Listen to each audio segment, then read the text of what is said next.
আমার আপনার পৃথিবীর প্রত্যেক মানুষেরই প্রিয় খেলা হচ্ছে ফুটবল। ফুটবল খেলাকে পৃথিবীর প্রত্যেকটা মানুষই মনে প্রাণে পছন্দ করে। ফুটবলকে অনেক দলকে অনেকে পছন্দ করে। এইবারও 2026 সালে ফুটবল ওয়ার্ল্ড কাপ অনুষ্ঠিত হচ্ছে। এটা ফুটবল ওয়ার্ল্ড কাপ বা ফিফা ওয়ার্ল্ড কাপের 23তম আসর।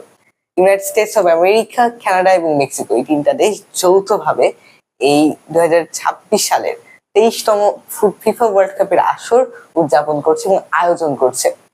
তবে আপনারা কি জানেন যে প্রথমবারের মতো এই ফিফা ওয়ার্ল্ড কাপ আসলে কত সালে আয়োজন করা হয়েছিল? সেটা হচ্ছে 1930 সালে, এবং সেবারের চ্যাম্পিয়ন ছিল উরুগুয়ে।